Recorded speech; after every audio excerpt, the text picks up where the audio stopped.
This is the Audience Connection podcast, where we hear from the best content strategists and storytellers in the industry about how to create content that builds audience connection. I'm your host, Lydia Chan. We are sponsored by Casual, the video partner for global businesses. With offices in the US, EMEA, and APAC, Casual lives and breathes storytelling, creating impactful stories on a global scale with a local touch. Hey everyone, today's a special episode because I'm excited to introduce a new co-host to the podcast, Oliver Atkinson. He's my colleague and also managing director at Casual Films EMEA. Oliver brings decades of experience in production, having worked across a variety of genres, including branded content, interactive film and theater, VR, studio, documentary, all of the above, and really working with major brands and broadcasters to deliver on their audience engagement. This episode marks his first time behind the mic, and he's kicking things off with a conversation that's incredibly relevant to anyone working in creative, strategy, or internal comms. He sits down with David Parkinson, a design professor and storytelling researcher whose work focuses on how ideas earn belief inside organizations. They get into the common pitfalls that derail strong ideas, why humor and empathy matter more than we think, and how David's storytelling toolkit, Storycraft Pro, is helping teams pitch with more clarity and confidence. It's thoughtful, practical, and honestly, it's one of those conversations that you can have takeaways and implement right away, especially inside big and complex organizations. I hope you guys get a lot out of this one. Here's Oliver and David Parkinson.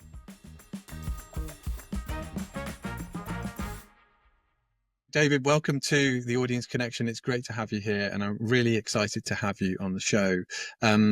At Casual, we're all about big creative ideas, but sometimes they can get caught up in the senior stakeholder approval process. The idea might be fantastic, the brief might be solid, but once you run that gauntlet of stakeholder approval, it gets watered down, and at the worst case scenario, the idea gets sidelined.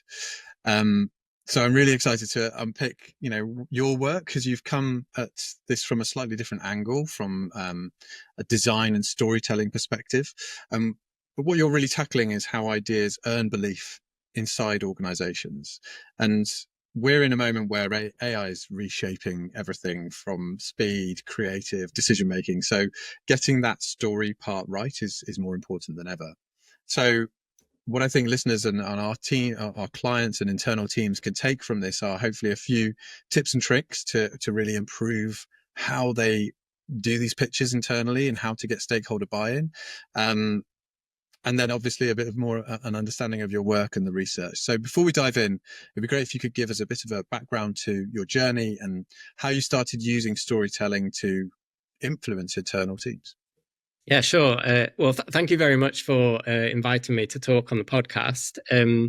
So I'm an assistant professor at Northumbria University's renowned Arts and Design School, and that's in Newcastle, United Kingdom. And there I lecture predominantly on the product design courses at both undergraduate and postgraduate level. So my area of research, my kind of specialism, is all around storytelling. And that's with particular focus on the art of pitching. And I guess that passion really comes from the professional work that I did before I became an academic, where I worked as a designer in both consultancy and in-house roles for particularly large companies like Unilever, for example. And I found myself all of the time when I was kind of doing my professional work, selling ideas through storytelling, and essentially I started to see kind of designer and storyteller as synonymous. And I think that that's what really inspired my research area, and it underpinned kind of the proposal I wrote for my doctorate, which was my step back into academia. So why do you think so many good ideas get stuck or get watered down? It's not because the ideas are wrong necessarily, but it's because they're not told in the right way. Yeah, I think one thing that seems to be a big issue is that when you're developing a concept or an idea, a lot of those kind of decisions that you make along the way to understand, why that's an important proposition, you start to take them for granted, or you forget that you kind of made them. And so when you then tell that story of the idea to someone else, if you miss out some of those details that you're taking for granted, it's difficult for them to understand why that's important, because they're not necessarily privy to that journey that you've been on.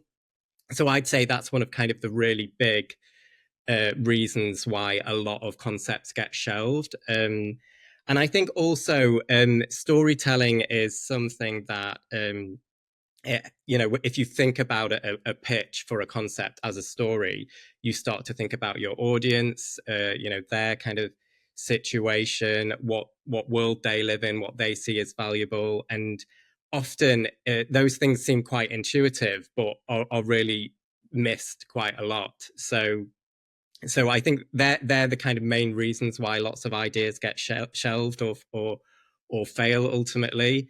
Not necessarily because the idea is bad, but just because the journey to that idea isn't always explicit, and people don't always consider the audience of that pitch in enough depth. And what do you think teams mostly get wrong when they're trying to use storytelling in a business context? I guess that team dynamic is really tricky. And I think that when people aren't thinking in aligned ways, that's where kind of things can go wrong with the story. And I think that's because quite often we all build a sense of why something's important in our own minds, and we don't necessarily share that with people during the process. So ultimately, you can often get teams working together on a particular project, but their thinking's a bit misaligned. And that's probably because the story behind the idea is not being explicitly acknowledged. So I guess it's less about kind of forgetting various things or missing things out, and more about kind of aligning thinking and getting people on the same hymn sheet, I guess, when you're considering story. I think that ultimately is a really critical thing to do. So I'm a real advocate of trying to get people to think about the story proposition of their idea right from the get-go, and for that to be almost like a co-creative activity. But that sometimes it's kind of, people don't know where to start when they're doing something like that, right? So we'll come back to that in a minute, but I think there's some case studies, aren't there, where you've used stories and repositioning of different characters, say, to change perception. So can you tell us a bit about this Bob the Builder story? It's such a good one. How did that come about, and what happened? Yeah, I guess so. So one of the very first kind of projects that I assessed at the university was some master's students had done this collaborative project with the Traffic Penalty Tribunal, and I was asked to sit on the assessment panel for these pitches. And one thing that kind of really struck me about one particular pitch was their use of kind of metaphor in the way that they delivered that story. And and since seeing this project, a lot of the research that where we've kind of observed different pitches and stories being told in organizations pointed to this as like a really useful tool for buy-in. And so the project that kind of used Bob the Builder was the only one from that kind of group of submissions that really stuck in my mind. And that was because, all of the students had developed really interesting concepts that looked really sleek, streamlined systems, designing out paper, products with slick interfaces, that type of thing. And the majority of those pitches were delivered in a very traditional way, where someone had a PowerPoint or live film footage and there was a voiceover, that type of thing. But this one project that kind of used Bob the Builder as a way to position their story essentially kind of echoed the aesthetics of that cartoon. And that was a really powerful pitch, and you could see the room sort of change when that pitch happened, and the mood shift slightly. And I guess that's because the bigger thinking behind the project was all about this idea that products don't necessarily need to support a punitive thing. You know, we all see a ticketing officer as a villain. But if you kind of reposition those products as something that kind of provides guidance and support to the community, you know, why couldn't a ticketing officer be seen as someone like Bob the Builder? And you see that story wasn't necessarily presenting a concept that was more thought through and designed than in comparison to the others, but just kind of that whole positioning. It got people on the right kind of page straight away and the right kind of mindset. And it was, you know, it made everybody laugh as well, which is always a really useful tool in a pitch, throwing in a bit of humor. Yeah, that's interesting. And like, you know, as we talked about, like humor and empathy are the thing, and that's why it's such a memorable idea, right? So, why is it that humor and empathy work so well when you're trying to cut through the noise?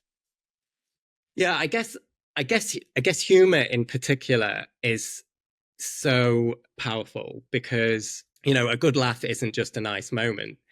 It actually releases serotonin in the brain. And if you take a really sort of scientific perspective, serotonin actually plays a really key role in the way that we learn and our memory.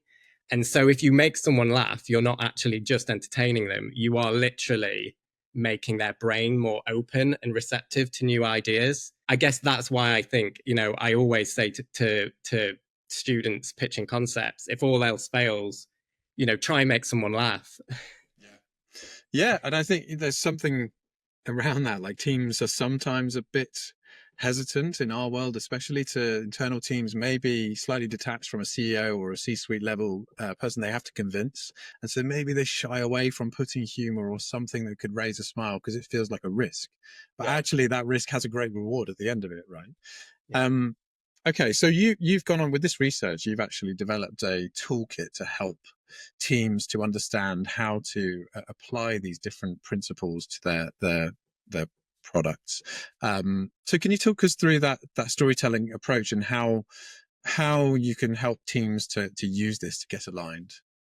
Yeah, so our tool that we've developed is called Storycraft Pro, and it's essentially a deck of cards. And the underpinning theory and suggestions on the cards come from over 10 years of kind of observing pitches in industry, um, and speaking to designers as well. So we've interviewed people from IDEO, for example. We've witnessed pitches in large institutions like Accenture, Unilever, that type of thing. And essentially, what this card tool does is it acknowledges those storytelling strategies and how they were effective in those particular scenarios. So the way the tool works essentially is it's a deck of cards, but rather than having suits, it has kinds of impact that you might want to have. So, you know, hearts, clubs, diamonds are replaced by things like demonstrating value or encouraging holistic thinking, that type of thing. So what you can do essentially is go through this deck of cards, select the cards that you think are relevant to you, and then each card will introduce a little bit of storytelling strategy and kind of give you an example of how that's worked in another pitch. But then rather than just leaving it abstract, it then has a series of prompts and questions that you can then ask yourself about your own pitch and how you might embed that. So I guess essentially it nudges you to think a little bit more strategically about the way that you're pitching and putting your story together. And it works really well as like an individual exercise, but then at the same time, you know, it's pretty easy to introduce it to a group of people and do it as a group activity. And I guess one of the great things about it as well is that because there are 52 cards, if there's a particular card that stumped you or you're not really vibing with that particular card that you've drawn, you can just kind of discard it and select another. So it's really about kind of facilitating that type of strategic thinking that's needed to deliver a good pitch. We've got a deck of those cards in the business, and our creatives have used those in brainstorming sessions, and it's a really helpful tool to get that context around what are we trying to achieve here before you just run straight into the idea, or this could be a really creative way of executing this. It's giving more context, and I mean, there's the principle of the labor illusion, isn't it, about how much work you've put into something.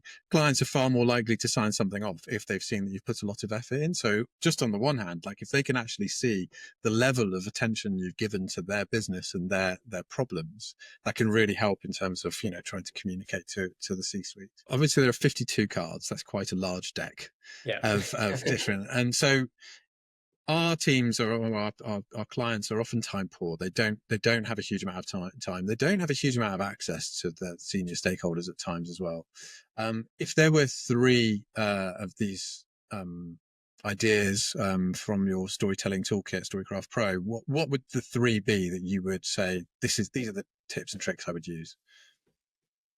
Yeah, so that's a really good question. I think if I had to distill it down into three key takeaways that are particularly useful for those sort of high stake pitch situations, I think firstly, I would say you need to acknowledge the cultural perspectives of your audience. So what does your audience believe in, and how can your idea resonate with that? You know, if you want someone to see a value in something, you need to position it in their world to give them access to it. So I'd say that is pretty fundamental. Secondly, I'd say make sure you're telling the origin story as part of the story. And by that, I mean this idea of transparency and familiarity and how that's critical to building trust. So when people really understand where an idea came from and how it evolved to be what it is now, then they feel an ownership over it and they're able to speak more critically about it. So we're all aware of that saying that familiarity breeds content. But I'd say that familiarity breeds critical thinking, which is essentially ownership. So, you know, consider what the key concepts of your pitch are, how they came to be, and make sure that that's part of the story.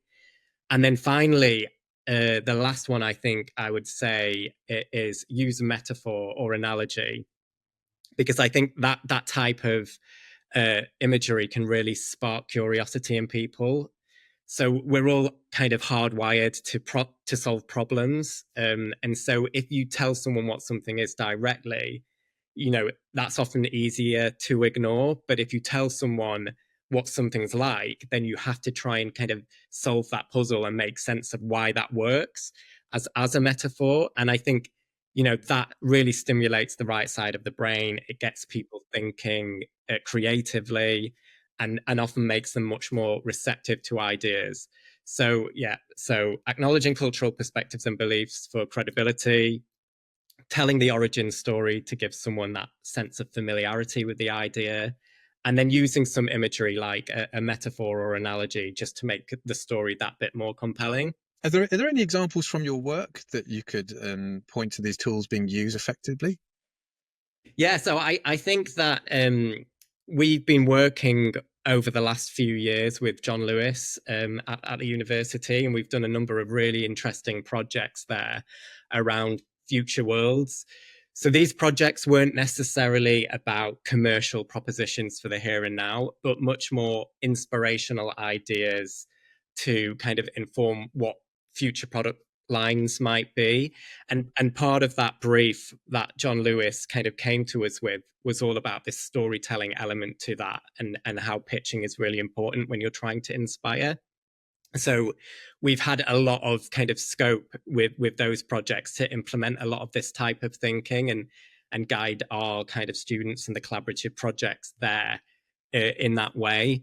And I think one particular project that really sticks out in my mind is a project that was about challenging our perception of the role of kitchen products and how we can kind of rethink them to create resources as opposed to use up resources. And one of the pitches that I think was really successful in doing this was a project that essentially turned coffee grounds into mushrooms. So it was kind of making use of a common household waste. And they really lent into the absurdity and the kind of storytelling aspect of that project by designing this product to look like kind of a mad scientist's set of experiment apparatus. And I think, you know, the way that they delivered that story using that analogy was really clever, because if they'd have kind of done it with a sense of trying to produce something that looked really realistic, it would have been quite boring. It would have just looked like a toaster with mushrooms growing out of it. But the fact that it was this crazy experiment and he presented it a bit like a mad scientist really kind of struck that chord of, this is a really different way to think about this product. And again, that humor, showing a project in that way as opposed to a very kind of boring storytelling mode, just opened up people's imaginations. And I think that work's been pretty celebrated at John Lewis, and I think it's published in Dezeen and places like that. So yeah, it was really well received. I mean, I love that yeah. idea. You've got three really important tools there that teams can use, but they're time poor. Like, what would your argument be for a team that says, I don't have time to do this, I don't have time to go back all these steps to get this context and this cultural belief? I don't have time. I've just got to get it over the line and get on with something else. What would you say to them? Yeah, I guess that, that is something that I come up against a lot. And it's such a common concern, I guess, and a really valid one, because we're all time poor in industry. But I guess I'd argue that investing time up front to think strategically about storytelling shouldn't really be seen as a luxury. It should just be seen as a smart thing to do, because it might feel like a delay at the beginning or on the particular day that you do it with your team, but the payoff down the line, I think, can be huge. So I was reading the Harvard Business Review recently, and I think something like a really frightening statistic was thrown up that 30,000 products launched last year and over 80% of them failed. Wow. And one of the reasonings for this was that the propositions were unclear. And essentially, I think that that's a communication issue. So, when you co-create a strong story around an idea, that aligns your team. It gives a clarity of vision to stakeholders. And I think ultimately it smooths out a lot of those inefficiencies that you can have in a design process later on down the line. So I guess what I would say is, whilst it takes a little bit of time early on, it can actually save a lot of time and stress. But it's about convincing someone to see that long-term benefit, which is quite hard to do. True. But it also has that halo effect across the whole business as well. So it's not just on that project. You're starting to work together collaboratively, investing more time into the thinking together, and actually you become more united as a team generally, right? Rather than just that one brief. And so talk to me a little bit about where this research has come from. So I guess when you think about sort of theoretical storytelling models that are out there, there are loads.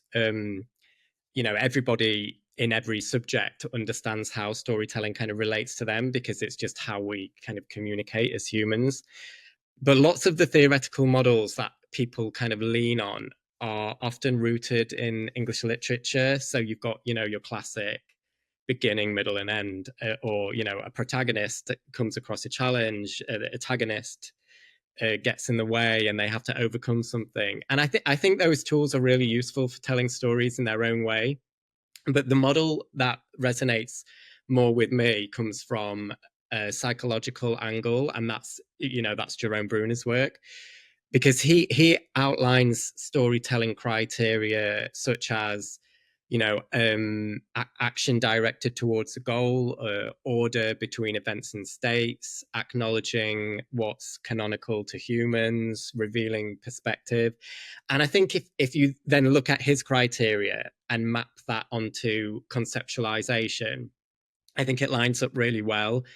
So, action towards a goal is essentially designing itself to a brief. Events and states could be like the stages of development of a product, or the stages of someone going through a user journey. And then, all design is about meeting a human need, and a narrator's perspective, I guess, is the outcome of the design. If you gave a design brief to 30 different students, you're going to get 30 different responses back. So they're essentially revealing their perspective by telling you what they think that answer to the brief is.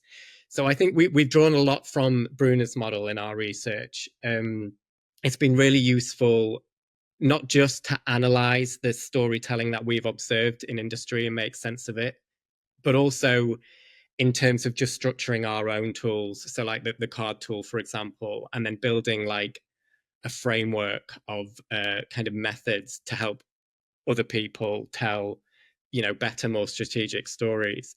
And I guess something that's kind of really exciting at the moment that we're working on is how we can use this theoretical framework, not just in the physical card tool that we produced, but to train AI as well. So we're currently kind of working on like a piece of software where you can actually have a kind of a conversation with a conversational AI tool that helps you to consider these stories. But then it autonomously produces stories and proposes them to you. So that might be another answer to your question about people that are time poor as well. Yeah. In terms of using story as a strategy, how can this alignment reduce inefficiencies? How does that work?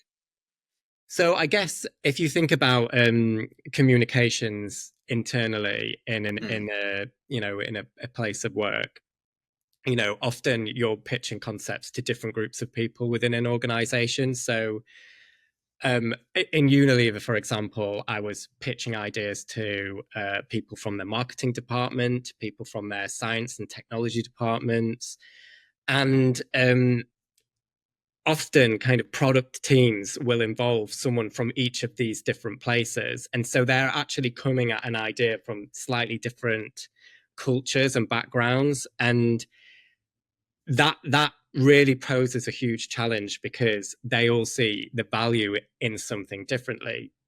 So, for example, a scientist might see the value of, particular molecules behaving in a particular way to make your hair more shiny. Whereas marketing people, they're talking about the same product, but they're seeing the the potential to give someone self-confidence when they're walking down the street. And so, unless you can kind of negotiate between those people and get them to feel like they're working towards the same thing, communication can break down. And I think that's one of the biggest challenges within large organizations for ideas to actually work. It's that kind of different perceptions of key stakeholders and unaligned thinking. So, I often found myself in that situation when I was working in larger organizations, FMCGs, because there was just so many different people involved in projects. And so you really need to be thinking about the culture of these different people. It's just as important as the core idea itself. Completely. I mean, if I apply that to some of the work that we've done, if there's that lack of alignment between those different departments, you very quickly get to this area where they just say, okay, we just want to film with mixed motion graphics and all the numbers coming up. And it slowly becomes quite sterile in terms of what you're trying. Don't get me wrong, there is a place for that work. But I mean, actually, one of our most creative pieces came from an FMCG company where they wanted to do a statement on plastics and how they are obviously a large plastics producer, being FMCG, but they wanted to tackle that problem and be a voice leading the sustainability drive to reduce plastics. And it was a really nice creative piece where we used non-recyclable plastics to create the soundtrack of the film. Really right brain, really kind of metaphorical, and it really stuck and it did very well. But that could very easily just have been a series of stock images with overlaid graphics that just describe what was going on. And actually it took the internal comms director to align everyone beforehand and make sure that everybody believed in what they were doing. So yeah, I think that's really important. A lot of people in organizations don't see themselves as creative. Yeah. And so they shy away from creating an idea that might push the envelope somewhat. So how do you give people confidence to build a story rather than just sign it off? Okay. So yeah, I think creative confidence is like a really important thing. And I think, so first of all, I would say I would start by saying that I think everybody's creative, and I think everybody has the potential to be creative. It is just about confidence, and things that I kind of do when I'm kind of working with a group of people is make sure that story's kind of co-created. And I guess this goes back to my earlier point about kind of transparency and familiarity, because if someone goes on that journey with you, then you're giving them that creative confidence. And sharing, origin stories, sharing kind of key decisions, and making people feel like part of that often kind of gets around those issues that you have around people feeling that they're not so creative and that they're not so confident. As soon as you feel familiar with something, you feel confident, ripping it to pieces. Yeah. Yeah. So we're going to ask a question now, which we're going to ask all of our guests at the end of each episode. And that is, who is your audience of one? We all have that voice in our head when we're creating a piece of content, and it really helps to think about one single person who you would communicate your message to. So who's that person for you? So for me, and this is really funny because whenever I'm putting a pitch together, whether it's for other designers that I'm working with at that particular time, or people on the C-suite or whatever, I always have in my mind one of my best friends, Jo. She's very kind of critical thinker. She's she works for Accenture, and she's very, very good at interrogating things and asking questions, and is very kind of thorough in her assessments. And so she's my kind of critical friend that I always imagine when I'm putting my story together. And I think if I can convince Jo, I can convince anybody. How does that change your work when you're thinking about Jo? Is there anything you do differently? It makes me much more strategic. I kind of think, actually, I'm entering into a situation here where I need to persuade someone of something, and so I can't afford to wing it. I just need to, I need to think strategically. So I guess, it just reminds me that there is actually a bit of strategy to this that I can employ. I've got a friend like that as well. Who's sort of, just dread to send him any of my work. But so, David, thank you very much. I think that's all we've got time for. Thanks so much for coming on to the show. It was really great to hear about Storycraft Pro. We'll put some details in the show notes if anyone wants to find out a little bit more about it. Cool. Thanks very much. Thanks everyone for listening to The Audience Connection. If today's conversation with David gave you some new ways to think about internal storytelling, do me a favor, share it with someone in your team who's trying to get an idea across the line. Make sure you're subscribed for more episodes on how to create content that connects. You can find us at casualfilms.com and wherever you get your podcasts.